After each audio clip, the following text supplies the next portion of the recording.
सतगुरुदेव महाराज जी की सच्चे दरबार की गुरुदेव श्री आशुतोष महाराज जी की।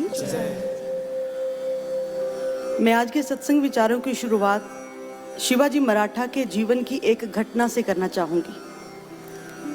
बात उस समय की है जब शिवाजी मुगलों के साथ युद्ध करने के लिए जाने की तैयारी कर ही रहे थे कि उन्होंने देखा कि एक घुड़सवार संदेशवाहक उनकी तरफ आ रहा है और जिसने आते ही शिवाजी को समर्थ गुरु रामदास जी के द्वारा भेजा गया एक पत्र दिया और शिवाजी ने उसे पहले माथे से लगाया और फिर जैसे ही उसे खोल करके पढ़ा तो उसमें गुरुदेव के द्वारा एक अभंग लिखा हुआ था, यानी एक दोहा लिखा हुआ था। आश्चर्य की बात यह थी कि वो अभंग बहुत ही बेतरतीब था, यानी उसकी पहली पंक्ति दूसरी से और दूसरी तीसरी से मेल नहीं खा रही थी। लेकिन शिवाजी अपने गुरुदेव की लेखनी से भली भांति परिचित थे, इसीलिए वो समझ पा रहे थे कि गुरुदेव इस बेतरतीब अभंग में भी कोई गुप्त सूचना मुझे देना चाहते हैं। परंतु क्या यह समझ पाना थोड़ा सा मुश्किल हो रहा था।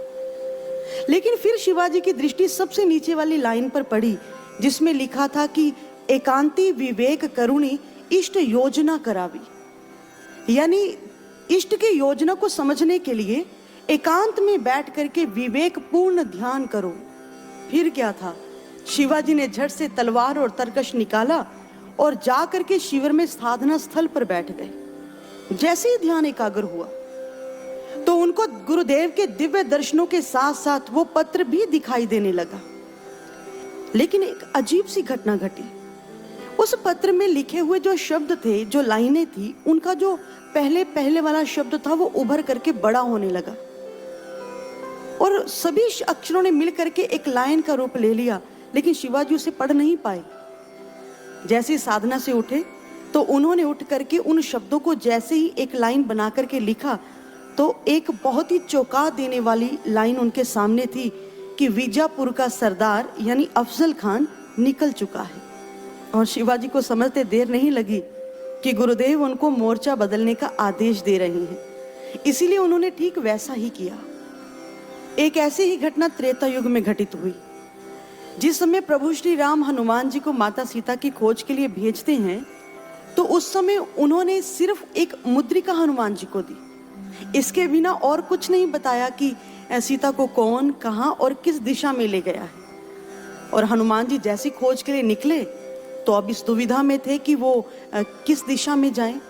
इसीलिए अपनी दुविधा के निवारण के लिए उन्होंने अपने सभी वानर साथियों के साथ मिल करके बैठकर सामूहिक साधना की। और जैसी साधना में बैठे दिव्य अनुभूतियां हुई, उसमें हनुमान जी देखते हैं कि रावण माता सीता को कैसे और किस दिशा में ले गया है और हनुमान जी उसी अनुभूति के आधार पर माता सीता की खोज करते हैं। और ऐसा ही कुछ घटित हुआ था योगानंद जी के जीवन में। योगानंद जी के गुरुदेव ने, युक्तेश्वर गिरी जी ने उनको संदेश भिजवाया कि वो कल प्रातः 9 बजे आ रहे हैं, इसीलिए तुम लेने के लिए स्टेशन पर आ जाना। और अगले दिन योगानंद जी जैसे ही साधना की अवस्था में बैठे तो उसी समय उनके गुरुदेव ने उनको भीतर से यह संदेश दिया कि मेरी ट्रेन 1 घंटा लेट है, इसीलिए तुम 9 की जगह 10 बजे पहुंचना। और हुआ भी ऐसा ही, ट्रेन 9 की जगह पर 10 बजे ही स्टेशन पर पहुंची। गुरु भक्तों, ये सभी प्रसंग, ये सभी घटनाएं हमारे सामने एक चीज को स्पष्ट करती है और वो ये कि यदि आप अपने गुरु की दिव्य प्रेरणाओं को, दिव्य संदेशों को और दिव्य योजनाओं को समझना चाहते हैं या फिर ग्रहण करना चाहते हैं तो उसके लिए मात्र एक ही साधन है और वो है साधना। मिशन के शुरुआती दौर में जिस समय गुरु महाराज जी ने विश्व शांति का उद्घोष किया था तो कहते हैं कि एक व्यक्ति ने गुरु महाराज जी से प्रश्न किया। उसने कहा कि इतने कम लोगों से विश्व शांति कैसे संभव हो सकती है। तो गुरु महाराज जी ने मुस्कुरा करके कहा, अभी तो मैंने अपना लक्ष्य बताया है, योजना नहीं बताई। इसलिए यदि आप और हम गुरु महाराज जी की उन्हीं दिव्य योजनाओं को समझ करके उनके इस विश्व शांति के लक्ष्य में अपना सहयोग देना चाहते हैं तो हमें भी साधना रूपी साधन को अपनाना पड़ेगा। लेकिन अब प्रश्न पैदा होता है कि साधना है क्या। यही प्रश्न जब साधना में बैठे हुए एक साधक के मन में उठा तो गुरु महाराज जी ने बहुत ही सुंदर उत्तर दिया। मैंने पूछा गुरुदेव से क्या होती है साधना, मुस्कुराकर गुरुवर बोले बिन शब्दों के प्रार्थना, मन को लगे जो यातना प्रसन्न होती जिससे आत्मा, विकारों का करती खात्मा, बस यही तो है साधना। श्री गुरु महाराज जी कहते हैं कि साधना अपने आप में अपने इष्ट के चरणों में की गई एक प्रार्थना है जिसमें शब्दों का उच्चारण नहीं होता। साधना मन के विकारों को नष्ट करने का साधन है और विकारों के मामले में साधना दो स्तर पर काम करती है। सबसे पहला, हमारे मन के विकारों से साधना हमें परिचित करवाती है कि हमारे भीतर कौन कौन से विकार हैं, और दूसरा, साधना फिर उन्हीं विकारों को नष्ट भी करती है। जैसे एक बार एक साधक साधना में बैठे थे तो गुरु महाराज जी ने उनको साधना में ये बात बताई कि साधना एक दर्पण की तरह है, और दर्पण को इंग्लिश में मिरर कहते हैं। अब मिरर शब्द को आप यूं समझिए, मी प्लस एरर, यानी मेरी कमी मेरी त्रुटि। साधना दर्पण बन करके हमें हमारी त्रुटियों से, हमारी कमियों से हमें अवगत करवाती है, परिचित करवाती है। जैसे कि राम तीरथ जी अक्सर अपने शिष्यों को एक कहानी सुनाया करते थे। वह कहते हैं कि एक बार एक औरत फोटो खिंचवाने के लिए गई और जैसी फोटोग्राफर ने उसकी फोटो खींची तो उसने देखा कि नेगेटिव पर कुछ धब्बे हैं। उस फोटोग्राफर ने उन्हें बहुत धोने का प्रयास किया, बहुत साफ करने का प्रयास किया, लेकिन वो साफ नहीं हुई। उस फोटोग्राफर ने उस महिला से कहा कि क्षमा करें, आप फिर कभी फोटो खिंचवाने के लिए आइएगा जब आप पूरी तरह से स्वस्थ हो। उस महिला को ये बात अच्छी नहीं लगी क्योंकि वो अपने आप को पूरी तरह से तंदुरुस्त महसूस कर रही थी। लेकिन हुआ क्या, उसके घर जाने के बाद कुछ घंटे बाद ही उसे चेचक की बीमारी हो गई। यानी जो बीमारी अभी तक उसके अंदर थी, नेगेटिव पर वो पहले ही दिखने लगी, ठीक वैसे ही जो विकार, जो कमियां, जो अवगुण अभी तक हमारे भीतर हैं, बाहर प्रकट नहीं हुए, साधना उन कमियों को भी हमें दिखाती है, हमें परिचित करवाती है उन कमियों से। और फिर वो उन्हें नष्ट कैसे करती है, इसके बारे में भी एक साधक ने गुरु महाराज जी से प्रश्न पूछा कि महाराज जी मैं अपने विकारों को नष्ट कैसे करूं। तो गुरु महाराज जी ने उनसे कहा कि आपने गायत्री मंत्र जरूर सुना होगा या फिर पढ़ा होगा। गायत्री मंत्र का मतलब है कि मैं उस भर्गो ज्योति का ध्यान करता हूं जो मेरी बुद्धि को सन्मार्ग की ओर, सद्विचारों की ओर प्रेरित करती है। यानी जिस समय हम भ्रिकुटी में स्थित भर्गो ज्योति का निरंतर ध्यान करते हैं, यानी कि साधना करते हैं, तो फिर उस समय हमारी बुद्धि जो है वो विकार मुक्त हो जाती है। जैसे कि 7 नवंबर 1940 में वाशिंगटन की टोकोमा नदी पर बना हुआ पुल अचानक से गिर गया। जब खोजबीन की गई तो ना तो उसके मटेरियल में कोई कमी थी और ना ही उसकी निर्माण विधि में कोई कमी थी, बल्कि ये पाया गया कि उस पुल के नीचे जमीन के अंदर हमेशा लयबद्ध ध्वनि तरंगे उठा करती थी और जिनकी थिरकन की वजह से वह पुल पानी में टूटकर गिर गया। सोचिए, यदि साधारण सी तरंगे एक इतने भारी भरकम पुल को गिरा सकती हैं, तो उस शाश्वत आदि नाम की जो तरंग है, क्या वो हमारे विकारों को नष्ट नहीं कर सकती? कर सकती है। लेकिन भक्तों, सिर्फ बातें करने से नहीं, बल्कि उसकी निरंतर साधना करने पर वो हमारे विकारों को नष्ट करती है। और मुझे याद है कि एक बार एक गृहस्थी गुरु बहन ने गुरु महाराज जी को फोन पर रोते हुए ये बात कही थी। उन्होंने कहा कि महाराज जी, हम बहुत बुरे हैं, हम बहुत पापी हैं, क्योंकि हमने ज्ञान की कीमत को नहीं समझा, ज्ञान की कदर नहीं की हम लोगों ने। गुरु महाराज जी ने बहुत स्नेह से उस बहन को समझाया कि ऐसा नहीं बोलते, ऐसे शब्दों का उच्चारण नहीं करते हैं।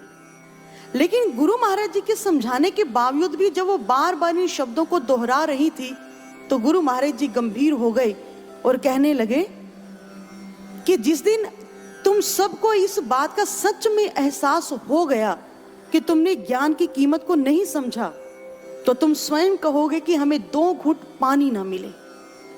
परंतु मैं तो यही कहूंगा कि जितना समय आपने ये कहने पर लगाया है, यदि उतना समय आपने ध्यान साधना की होती तो ना जाने कितने ही पाप संस्कार कट गए होते। यानी ये साधना ही है जो हमारे विकारों को नष्ट करने में सक्षम है, जो हमारी बुराइयों को नष्ट कर सकती है।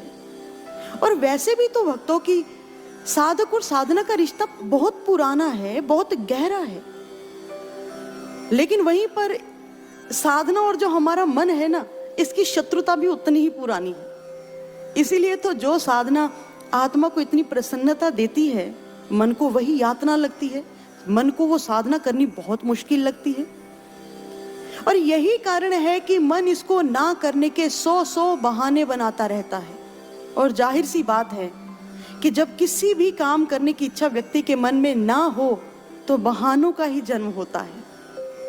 जैसे एक बार एक साधक ने गुरु महाराज जी से पूछा कि गुरुदेव, इस मार्ग पर चलने के लिए सबसे जरूरी चीज क्या है, साधना या फिर सेवा? तो गुरु महाराज जी ने कहा था कि सबसे जरूरी है इच्छा।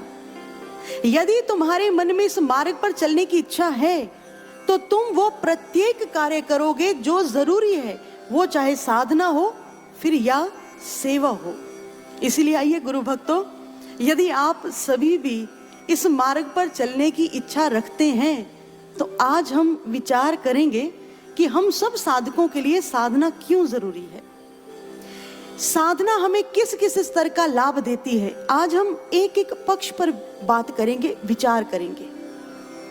एक बार हम ऐसे ही एक परिवार में बैठे थे। गुरु महाराज जी से दीक्षित परिवार था। बच्चों ने, बड़ों ने, छोटों ने, सभी ने ज्ञान दीक्षा को प्राप्त किया हुआ था। अब जैसे उनसे चर्चा चली साधना के विषय में, तो उन्होंने कहा कि हमसे साधना नहीं हो पाती। हमने कहा कारण, साधना क्यों नहीं हो पाती? तो बच्चों ने कहा कि पढ़ाई के कारण हम साधना को समय नहीं दे पाते।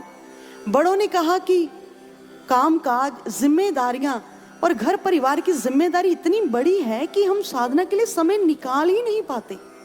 और बुजुर्गों ने कहा देखो भाई, अब उम्र के साथ साथ शरीर में इतनी बीमारियां आ गई हैं कि ये चाह करके भी नहीं बैठा जाता।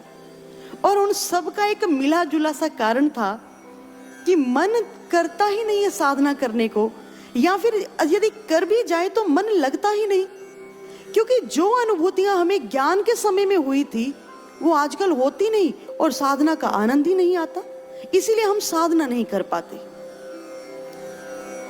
और ये सारी जो बातें हैं, ये जो बहाने हैं, आप में से बहुत से गुरु भाई ऐसे ही बहानों को लगा करके अक्सर साधना नहीं करते होंगे। लेकिन आइए आज हम एक एक पक्ष पर बात करेंगे कि ये जो बातें हैं या ये जो बहाने हैं वो कहाँ तक सही हैं और कहाँ तक निराधार हैं। सबसे पहले हम बात करेंगे बच्चों की। जो बच्चे पढ़ाई का बहाना बना करके साधना नहीं करते, तो मैं उन बच्चों को एक छोटा सा किस्सा सुनाना चाहूंगी, जिसके बाद आप स्वयं निर्णय कीजिएगा, स्वयं डिसाइड कीजिएगा कि आपको साधना करनी चाहिए या नहीं करनी चाहिए। एक बार 2 सहेलियां थी, दोनों को एक साथ ज्ञान मिला, एक साथ ही वो स्कूल गई, एक साथ ही उन्होंने बड़े होकर के कॉलेज में एडमिशन लिया, दाखिला लिया।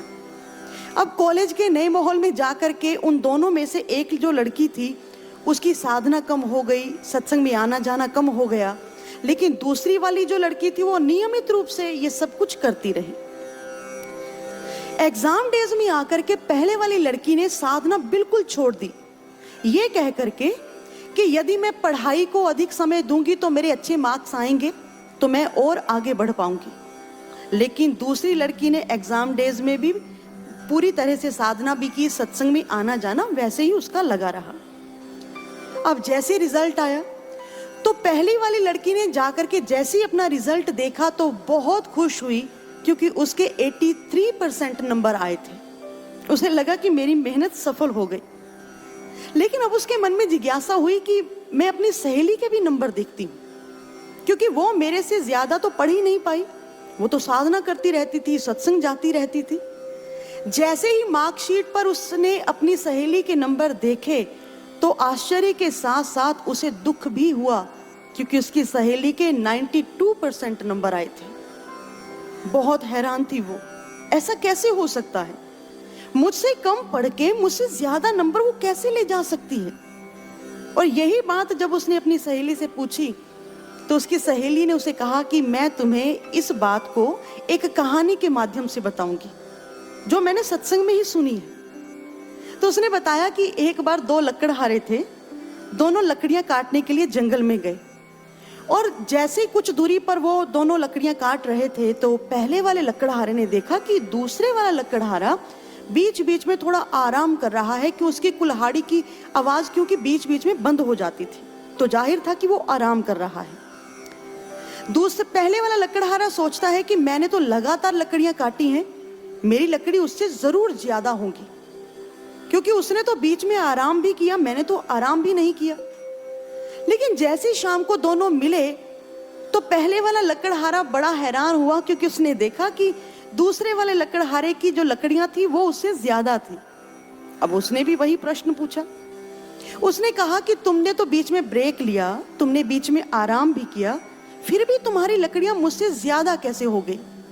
तो दूसरे वाले लकड़हारे ने कहा, जिसे तुम आराम समझ रहे थे, वास्तव में उस समय मैं अपनी कुल्हाड़ी की धार को तेज करता था, और जैसे उस तेज धार कुल्हाड़ी को मैं चलाता था तो एक ही प्रहार में बड़ी बड़ी मोटी मोटी लकड़ियां कट के गिर जाया करती थी, इसीलिए मेरी लकड़ियां तुमसे ज्यादा है।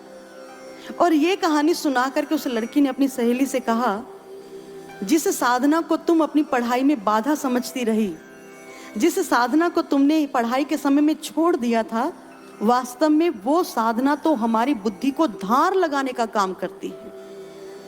जिस समय पढ़ने के बाद आप साधना करते हैं तो उस समय हमारी बुद्धि और प्रखर हो जाती है, तेज हो जाती है।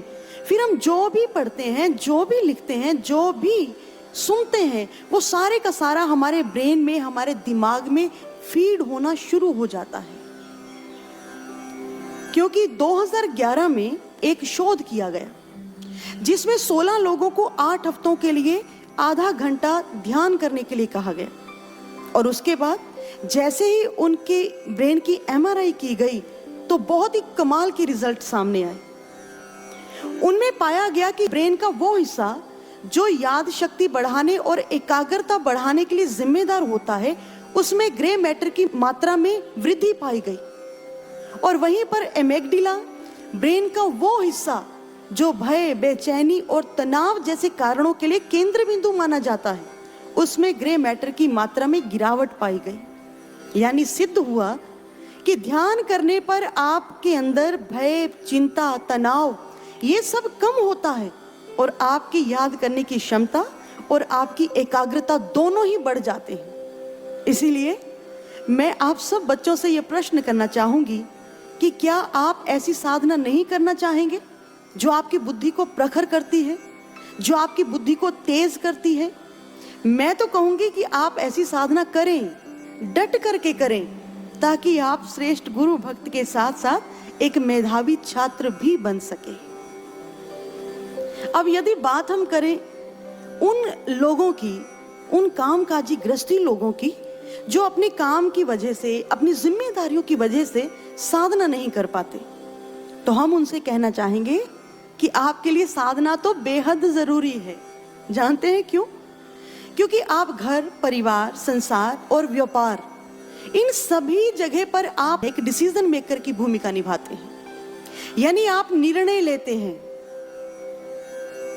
लेकिन आपके वो निर्णय हमेशा सही हो सके, श्रेष्ठ हो सके, इसके लिए साधना आपकी सहायता करती है। जैसे आपने कंपास देखा होगा, कंपास व्यक्ति को सफर में दिशा बताता है, लेकिन क्या होता है, कंपास की सुई जो है हमेशा उत्तर दिशा की ओर झुकी रहती है। यदि आप उसे हाथ में पकड़ करके किसी और दिशा में लेकर के भी जाएंगे तो वो फिर से उत्तर दिशा में ही आ जाएगी। लेकिन कई बार क्या होता है कि जहाज पर सफर करने वाले लोग देखते हैं कि वो कंपास की जो सुई है वो विचलित हो जाती है, वो अपने केंद्र बिंदु से भटक जाती है।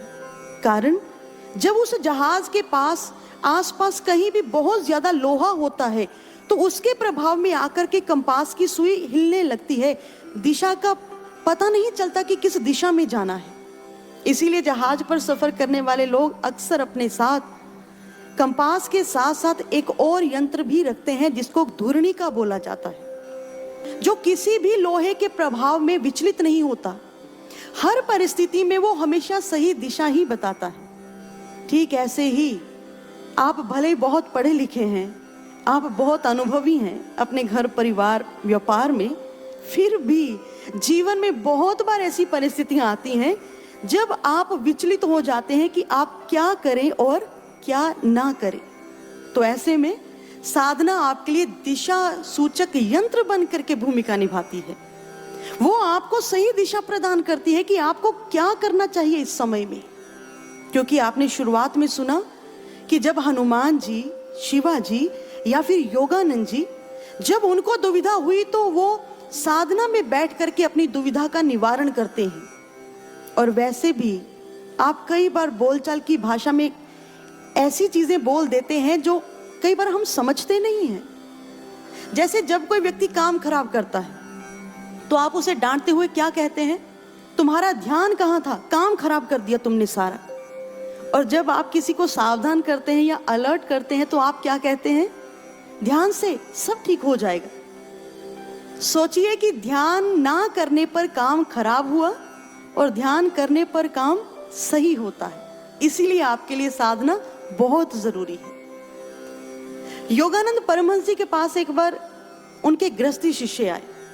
उन्होंने आकर के ऐसी ही दुविधा अपनी रखी, कहने लगे, गुरुदेव, सारा दिन काम करने के कारण से हम इतना थक जाते हैं कि शाम को सिर्फ बिस्तर पर जाकर के नींद ही आती है, ध्यान नहीं होता।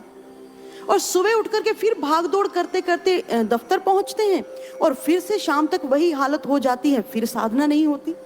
तो ऐसे में हम बताएं क्या करें? तो योगानंद जी उनको कहते हैं, मैं समझता हूं कि आप कामकाजी लोग हैं, आप गृहस्थी लोग हैं, लेकिन आप भी समझिए इस बात को कि जो संसार आप में बुरी आदतें, पाप संस्कार भर रहा है, उस संसार को 24 घंटे देना कहाँ की बुद्धिमानी है। इसलिए कुछ समय ऐसा निकालिए उसमें से जिसमें कि आप ध्यान साधना कर सके। कुछ समय ऐसा निकालिए जिसमें कि आप ईश्वर को धन्यवाद दे सके, जिसने आपको घर, परिवार, संसार, ये सब कुछ दिया है। लेकिन जानते हैं चूक कहां पर रहती है? जब आप ध्यान को हमेशा कल पर टालते रहते हैं कि कोई बात नहीं, शाम को कर लेंगे, चलो शाम को नहीं हो, चलो सुबह कर लेंगे। और इसी तरह कल कल करते करते कब बरसों बीत जाते हैं कुछ नहीं पता चलता। इसीलिए कल मोहलत ही ना मिली तो क्या करोगे, गर फुर्सत ही ना मिली तो क्या करोगे।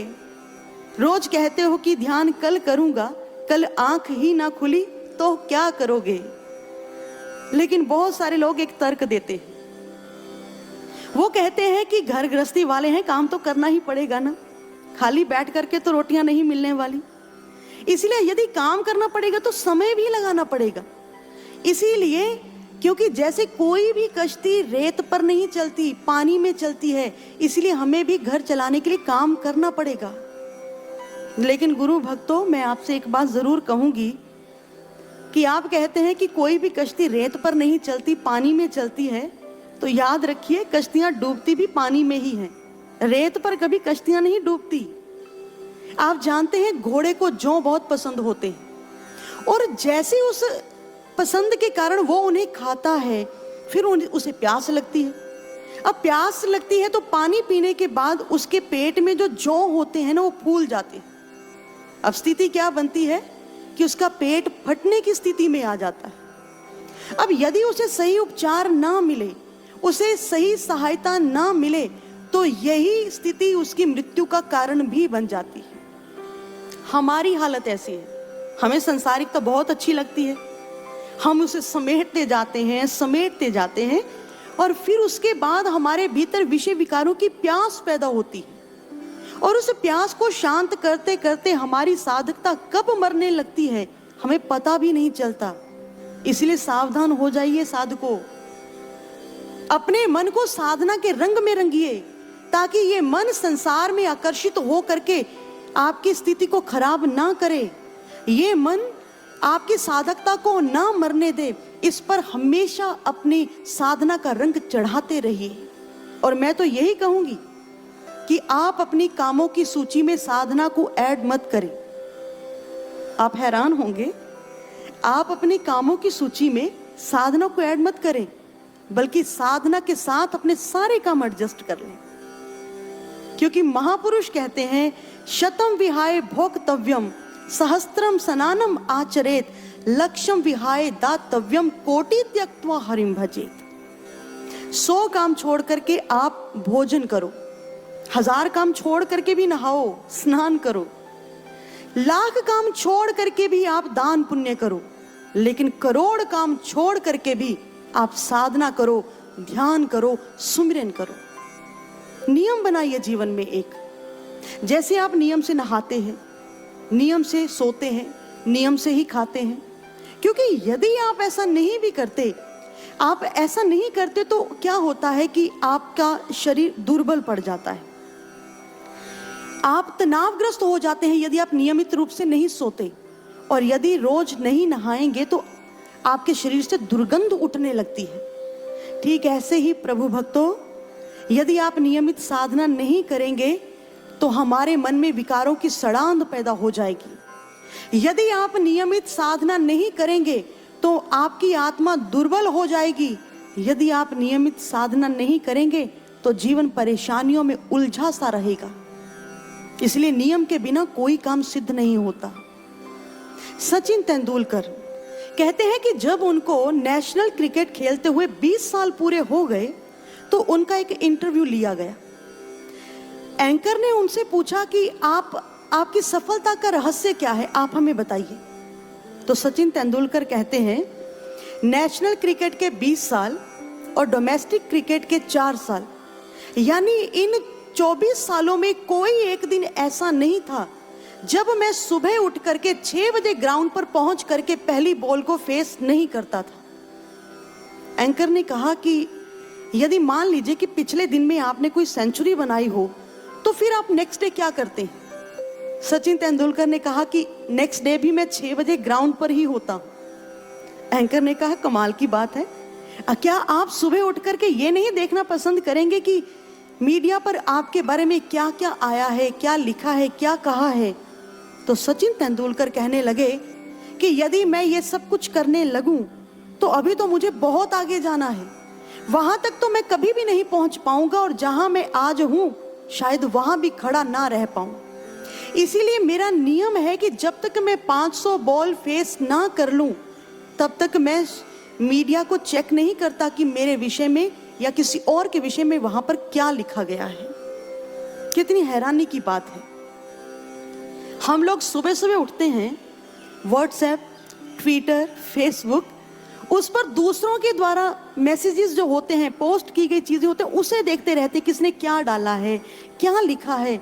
और वहीं पर सचिन तेंदुलकर जैसी पर्सनैलिटी इसीलिए अपने विषय में भी नहीं देखना चाहती कि उनका नियम ना टूटे।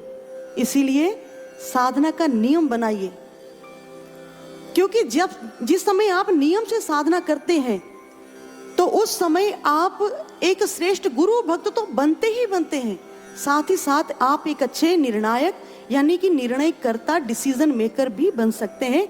इसलिए आप अपनी साधना का एक नियम बना करके चलें। और रही बात उन लोगों की जो किसी भी शारीरिक समस्या के कारण या बीमारी के कारण साधना नहीं कर पाते, तो उनको साधना किस किस स्तर का लाभ देती है, इसके विषय में गुरु महाराज जी एक बार एक डॉक्टर से बात कर रहे थे।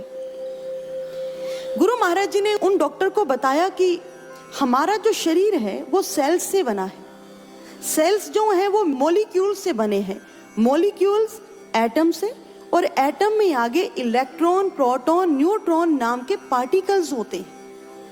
लेकिन क्वांटम फिजिक्स कहती है, उसके रिसर्च कहती है, एटम में इतने पार्टिकल्स होने के बावजूद भी 99.9999% जो स्पेस है वो खाली रहता है, और उसमें सिर्फ ऊर्जा तरंगें ही प्रवाहित होती हैं।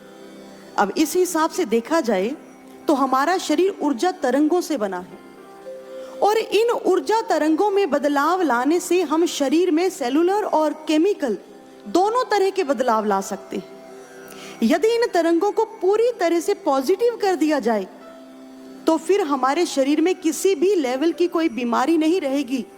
लेकिन यह संभव कैसे हो? इसके लिए हमारे ऋषियों ने हमेशा से इंसान के शरीर में आदि नाम की तरंग को प्रकट किया है, और जिसके निरंतर अभ्यास से हमारी जो नेगेटिव एनर्जी है वो पॉजिटिव एनर्जी में कन्वर्ट होना शुरू हो जाती है। इसीलिए गुरु भक्तों, वही आदि नाम की तरंग गुरु महाराज जी ने हम सबके भीतर भी प्रकट की है, जिसका निरंतर अभ्यास करने पर हम भी अपनी नेगेटिव एनर्जी को पॉजिटिव कर सकते हैं। क्योंकि महापुरुषों का कथन है, सत्य नाम की औषधि सतगुरु दई बताए, औषध खाए अरुपथ रहे ताकि वेदन जाए। बीमारियों की सबसे बड़ी दवाई, सबसे बड़ी औषधि यदि कोई है तो वो उस सच्चे नाम का सुमिरन है, उस सच्चे नाम की साधना है, उसका ध्यान है। और इस बात को वैज्ञानिकों ने भी अपने एक शोध के द्वारा सिद्ध किया है। वैज्ञानिक कहते हैं कि जिस समय एक साधक सीधे होकर के साधना में बैठता है, जब उसकी रीढ़ की हड्डी बिल्कुल सीधी होती है तो उस समय उसकी मांसपेशियों की जो ऊर्जा होती है ना, वो ना के बराबर खर्च होती है। और इसकी वजह से हमारे शरीर में कार्बन डाइऑक्साइड जो है वो बहुत कम मात्रा में बनती है, जो कि हमारे लिए बहुत ही ज्यादा लाभदायक है। और हमारे जो फेफड़े हैं, हमारे फेफड़े कार्बन डाइऑक्साइड की मात्रा पर ही निर्भर करते हैं। जब कार्बन डाइऑक्साइड कम मात्रा में बनती है तो फेफड़े बहुत धीमी गति में चलना शुरू करते हैं, और उसके बाद हमारा हृदय जो है वो बहुत ही मध्यम गति में चलने लगता है। क्योंकि हमारा हृदय जो है वो फेफड़ों के साथ मिल करके काम करता है, यानी दोनों बैलेंस बना करके काम करते हैं। और जब हृदय और फेफड़ों की गति मध्यम होती है ना, तो इसका सीधा असर हमारी सांसों पर पड़ता है। हमारी सांसें लंबी और गहरी हो जाती हैं, जो हर एक प्रकार से हमारे लिए लाभदायक है। और जिस भी शरीर में ये तीनों चीजें सुचारू रूप से चलती हैं, हृदय, फेफड़े और लंबी गहरी सांसें, तो ऐसी सेहत को परफेक्ट एंड होलिस्टिक हेल्थ माना जाता है, यानी संपूर्ण स्वास्थ्य का मापदंड माना जाता है। इसीलिए मैं तो एक ही बात आपसे कहूंगी कि पूर्ण स्वास्थ्य के लिए आप अपनी खुराक आधी करें, पानी 2 गुना करें, व्यायाम 3 गुना करें, हंसना 4 गुना करें, लेकिन ध्यान 100 गुना करें, ताकि आप आत्मिक, मानसिक और शारीरिक तीनों ही स्तर पर तंदुरुस्त रह सके। और अब यदि बात करें हम मिले जुले से एक बहाने की कि साधना में मन नहीं लगता या साधना करने को मन करता ही नहीं है, तो गुरु भक्तों, व्यक्ति के मन और पैराशूट में एक समानता होती है कि ये दोनों खुलने पर ही काम करते हैं। तो फिर क्यों ना इस मन को साधना की रस्सी से बांध लिया जाए।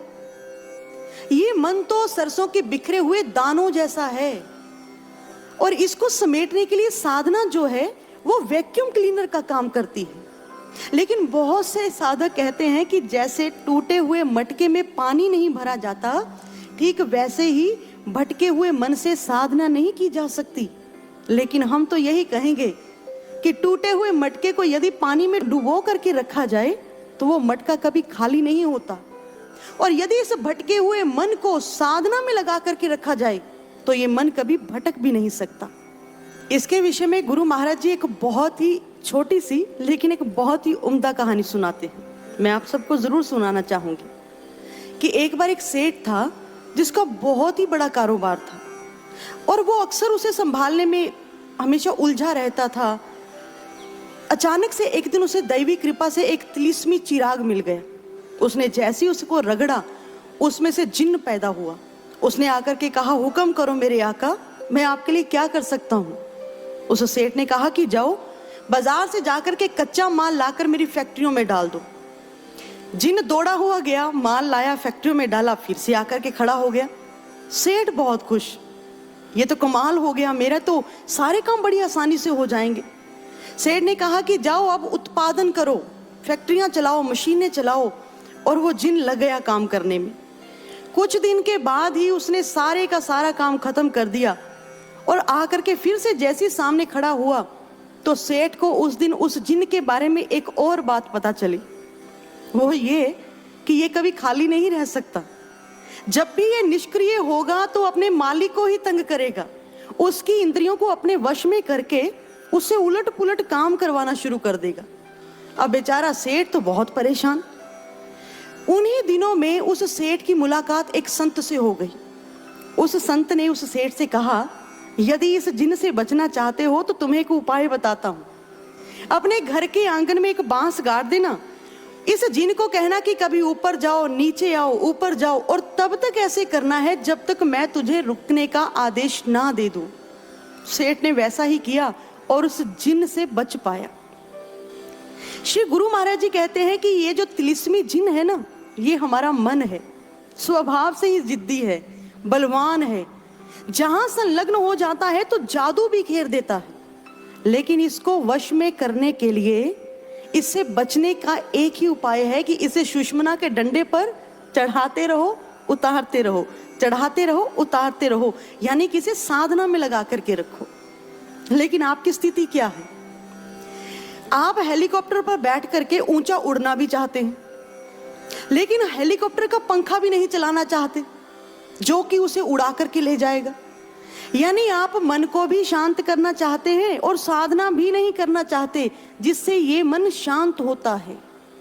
इसीलिए गुरु भक्तों, शांत मन से साधना नहीं होती, साधना करने पर मन शांत होता है। क्योंकि मुझे याद है गुरुदेव का कथन कि साधना मन का ठहराव है, आत्मा की अभिव्यक्ति है, ईश्वरीय प्रेम का रसाव है, भरती मन में शक्ति है, सास सास धन नाम का कमाने की जो युक्ति है, वेदों का जो मंत्र है, पुराणों की जो शुक्ति है, आओ मिलकर करे साधना जो परमात्मा तत्व की दीप्ति है। साधना शब्द को संदीप छेद करे, सास सास धन नाम का, यानी हर एक श्वास में ईश्वर के नाम का धन अर्जित करने का नाम साधना है। लेकिन ये मन आपको साधना करने नहीं देता। तो चलिए आज हम अपने मन को मन की भाषा में और मन के ही ढंग से समझाने का प्रयास करते हैं। आपका मन क्या करता है? तर्क देता है साधना ना करने के। लेकिन आप जरा मन को तर्क दीजिए साधना करने के। उदाहरण के लिए एक चीज आपको बताती हूं। एक बार एक कर्मचारी अपने अधिकारी के पास पहुंचा, सर मुझे एक दिन की छुट्टी चाहिए। अधिकारी ने कहा कि वो तो बाद में देखेंगे, पहले ये बताओ कि साल में कितने दिन होते हैं। उसने कहा सर साल में 365 दिन होते हैं। अधिकारी ने कहा कि यदि पूरे साल में से सैटरडे संडे यानी 104 दिनों को निकाल दिया जाए तो पीछे कितने बचे? कर्मचारी ने कहा पीछे 261 दिन बचे। अधिकारी ने कहा तुम 8 घंटे काम करने के बाद 16 घंटे अपने घर पर रहते हो। अब यदि उन घंटों को जोड़ा जाए तो 174 दिन बनते हैं। जरा इसे भी उसमें से माइनस करो, फिर बताओ कि कितने दिन बाकी बचे। कर्मचारी ने कहा कि सर पीछे तो सिर्फ 87 डेज यानी 87 दिन ही बाकी बचे। अधिकारी ने कहा तुम्हें रोज जो आधा घंटा कॉफी ब्रेक मिलती है, यदि उसको जोड़ोगे तो 16 दिन बनते हैं। अब जरा 16 दिन को कम करो तो पीछे कितना रहा? सर पीछे तो 71 दिन बाकी बचे। और रोज तुम्हें जो 1 घंटा लंच ब्रेक मिलती है उसे 32 दिन बनते हैं उसके। इसे जरा माइनस करो तो पीछे कितना रहा? कर्मचारी ने कहा सर पीछे 39 दिन बाकी बचे। और तुम्हें जो साल में 8 फेस्टिवल की छुट्टियां मिलती हैं, जरा उसे भी कम करो तो फिर बताओ कितने दिन बाकी रहे।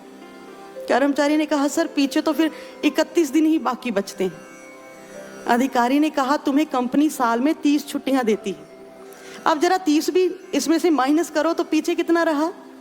कर्मचारी ने कहा सर पीछे तो सिर्फ 1 दिन ही बाकी बचा। अधिकारी ने कहा अब यदि 1 दिन भी तुम छुट्टी लोगे तो बताओ काम कब करोगे? इसलिए जाओ काम पर ध्यान दो अपना। मायूस हुआ कर्मचारी काम पर लौट गया। लेकिन गुरु भक्तों, अब कर्मचारी की जगह पर बारी है आपकी जवाब देने की। आपका मन आपके सामने अर्जी लगाता है साधना ना करने के लिए। और आप क्या करते हैं? बड़ा सा दिल करते हैं और एक दिन की नहीं, हफ्तों हफ्तों की छुट्टियां मंजूर कर लेते हैं उसकी। माना कि ऑफिस में, दफ्तर में अधिकारी को नरमी और गर्मी दोनों रखनी चाहिए अपने स्टाफ के साथ, लेकिन एक विवेकी साधक को मन के साथ कभी नरमी नहीं रखनी चाहिए, बल्कि जब भी वो कोई दलील अपील करे तो उसे तुरंत खारिज करो और कड़क आवाज में कहो। इन्हीं छुट्टियों के लालच में पड़कर जन्मों जन्म तक भटकते रहे हो और अब भी ना जाने कितने वर्षों के बाद तुम्हें मंजिल तक पहुंचने का मार्ग मिला है, और ऊपर से इस जीवन का कोई भरोसा नहीं, ना जाने कब ये सांसें टूट जाएं। इसीलिए साधना के लिए एक दिन तो क्या, एक पल की भी छुट्टी नहीं मिलेगी तुम्हें। बहुत दे दिया है समय, अब और ना मिलने वाला है। छल छदम कपट के विष से भक्ति पुष्प न खिलने वाला है। विश्वास की नैया डोलेगी जब घना अंधेरा छाएगा। सतत साधना का अवलंब ही नैया पार लगाएगा, नैया पार लगाएगा। अवलंब शब्द का मतलब समझते हैं आप? सपोर्ट करना, सहारा देना। यानी साधना ही आपको सहारा देगी आपके साधकता को बचाने के लिए। इसीलिए इस मन पर हमेशा कड़ी नजर रखें, इसे नरमी कभी ना इसके साथ बरतें, क्योंकि कहते हैं कि जापान के अंदर एक बार अमेरिका ने आकर एक फर्म को खोला और उसने जापानी लोगों को जॉब को ऑफर करते हुए कहा कि आपको हफ्ते में सैटरडे और संडे 2 दिन की छुट्टियां दी जाएंगी। तो जानते हैं जापान के लोगों ने काम करने से मना कर दिया, क्योंकि उनकी फितरत है काम करना, बहुत ज्यादा काम करना। अमेरिका वालों को बड़ी हैरानी हुई, क्या तुम छुट्टी नहीं लेना चाहोगे? तो जापान के लोगों ने कहा कि जिस दिन छुट्टी होगी तो हम लेट उठेंगे, और लेट उठेंगे फिर हम कहीं बाहर घूमने भी जाएंगे, घूमने के साथ साथ फिर हम शॉपिंग भी करेंगे, और जो चीज हमें आलसी बनाए, जो चीज हमारा समय और पैसा वेस्ट करवाए, व्यर्थ करे, ऐसी चीज को हम कभी नहीं लेना चाहेंगे। सोचिए, आप सोचिए कि आप मन को जो इतनी इतनी छुट्टियां देते हैं, तो कभी आपने मन को सख्ती के साथ ये बात कही कि तुम्हें किसी भी तरह की कोई छुट्टी नहीं मिलेगी? जिस छुट्टी से हमारा पतन हो, हमारी साधकता किसी गहरे खाई में जा गिरे, ऐसी छुट्टी हम तुम्हें कभी नहीं देंगे। क्योंकि याद रखिए गुरु भक्तों, पैर की मोच और छोटी सोच व्यक्ति को आगे नहीं बढ़ने देती। टूटी कलम और औरों से जलन व्यक्ति को भाग्य नहीं लिखने देती। पैसों का लालच और काम में आलस व्यक्ति को महान नहीं बनने देता। वैसे ही ज्येष्ठ की गर्मी और मन की नरमी व्यक्ति को बिगाड़ती ही बिगाड़ती है, अच्छी नहीं होती उसके लिए। इसीलिए आप नियमित साधना करें, पर्याप्त साधना करें। लेकिन बात रही कि आप कहते हैं कि आपका मन साधना को नहीं करता, या आपको जैसी अनुभूतियां ज्ञान के समय में हुई थी वैसी आजकल नहीं होती, आपका मन जब टिकता नहीं, तो ऐसी साधना करने का लाभ ही क्या? ऐसी साधना करने का हमें क्या लाभ, क्या फल मिलेगा?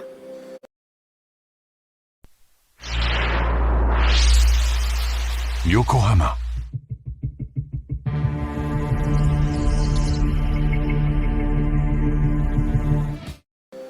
तो सबसे पहले यदि आप अनुभूतियों की बात करते हैं तो स्वामी योगानंद परमहंस जी कहते हैं कि मानते हैं कि अंतर अनुभूतियां तुम्हें साधना के लिए उत्सुकता भरती हैं तुम में, लेकिन हमारे जीवन का लक्ष्य सिर्फ अनुभूति देखना ही तो नहीं है। हमारा साधना का उद्देश्य है कि हम अंतर मन की गहराइयों में उतर करके परमानंद को प्राप्त करें। इसलिए गुरु जितनी और जैसी अनुभूतियां करवाए उसे स्वीकार करो, उसमें संतुष्ट रहो। और रामकृष्ण परमहंस जी वो कहते हैं कि जब कोई भी मछुआरा पानी में कांटा डालता है तो क्या कांटा डालने पर ही उसे मछली मिल जाती है? बिल्कुल भी नहीं। वो कांटे पर पहले चारा लगाता है और फिर उसे पानी में डाल करके घंटों तट पर एकाग्रता के साथ बैठता है। फिर कहीं जाकर के मछली उसके चारे से आकर्षित होती है और फिर उसके कांटे में आकर के फंसती है। वैसे ही तुम्हें भी बैठना है, तुम्हें एकाग्रता के साथ साध्य को साधना है। अनुभव हो या ना हो, तुम्हें इस बात से कोई लेना देना नहीं होना चाहिए। तुम्हें सिर्फ साधना करनी है और देखना एक दिन तुम्हारी लगन के चारे को देख करके तुम्हारा इष्ट भी तुम्हारी तरफ खींचा चला आएगा। लेकिन यहां पर एक बात मैं आपसे जरूर कहना चाहूंगी, ऐसी हिदायत सिर्फ पूर्ण गुरु ही दे सकते हैं, जिन्होंने साधक को ज्ञान के समय में अंतर अनुभूति करवा करके अपने पूर्ण होने का प्रमाण दिया है। इसीलिए कोई और इस हिदायत को लेकर के किसी की श्रद्धा के साथ खिलवाड़ ना ही करे। और दूसरी बात, आप कहते हैं कि जब आप साधना करते हैं आपका मन नहीं टिकता, तो क्या ऐसी अवस्था में साधना करने पर आपको साधना का कोई लाभ मिलेगा या नहीं मिलेगा? तो इसके लिए मैं आपको एक छोटी सी बात जरूर बताऊंगी।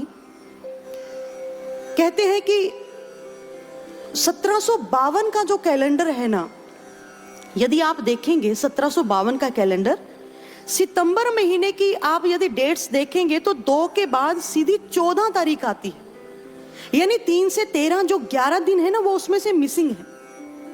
कारण क्या था कि उस महीने में इंग्लैंड ने अपना जूलियन कैलेंडर छोड़ करके ग्रेगोरियन कैलेंडर अपनाया था और दोनों में 11 दिन का फर्क पड़ रहा था। और इंग्लैंड के राजा ने कहा कि इन 11 दिनों को इसमें से निकाल दो। दिन तो निकल गए, लेकिन वहां के कर्मचारियों को 11 दिन काम कम करने के बावजूद भी पूरे 30 दिन का वेतन मिला था। और तभी से आज तक हर एक दफ्तर में एक पेड लीव का प्रावधान है, प्रचलन है कि आप छुट्टी पर रहते भी आपको पूरी की पूरी तनख्वाह मिलती है। ठीक ऐसे ही गुरु भक्तों, आप जब साधना में बैठे आपका ध्यान लगा या नहीं लगा, आपको अनुभूति हुई या नहीं हुई, आपकी साधना की सफलता इस बात पर निर्भर नहीं है। आपकी साधना इसीलिए सफल है क्योंकि आप अपने गुरु के लिए समय निकाल करके बैठे, गुरु की याद के निमित्त आप बैठे हैं साधना में। आपकी साधना इसीलिए सफल होगी। इसीलिए इन बातों में पढ़ करके अपनी साधना के लिए समय व्यर्थ ना ही गवाएं। लेकिन फिर भी यदि आप कहते हैं कि साधना पर मन नहीं लगता, तो आपको जाते जाते एक मंत्र जरूर दे करके जाएंगे कि वीतरागी विषयम वाचिंत यथा भीमत ध्याना विधा। यानी गुरुदेव की जो दिव्य मूर्ति है, जो उनका स्वरूप है, वो गुरु जो मोह विषयों से मुक्त होते हैं, ऐसे गुरुदेव की जो दिव्य मूर्ति होती है, उसका ध्यान करने पर साधक का जो मन है वो स्थिरता को प्राप्त होता है, उसके मन में स्थिरता आती है। इसीलिए जब भी आप साधना में बैठें तो सबसे पहले गुरुदेव के दिव्य स्वरूप का ध्यान करें। ध्यान मूलम गुरुर मूर्ति। जानते हैं ऐसा क्यों? क्योंकि जब भी किसी कमजोर तरंग को कभी दूर भेजना हो तो उसको एक ऊर्जावान तरंग के साथ जोड़ दिया जाता है, जिसको कि FM बोला जाता है।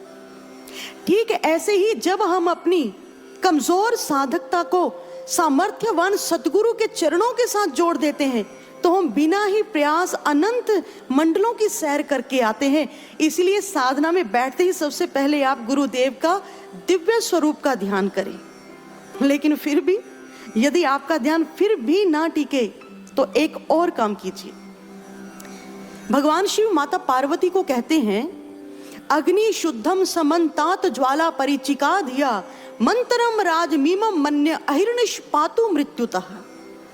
कि हे पार्वती, गुरुदेव का जो नाम है ना, उनके नाम का जो मंत्र है वो महामंत्र हुआ करता है, वो राज मंत्र है, जिसको जपने पर साधक की बुद्धि वैसे ही उज्जवल हो जाती है जैसे कि अग्नि में डालने पर सोना उज्जवल हो जाता है, सोना निखर जाता है।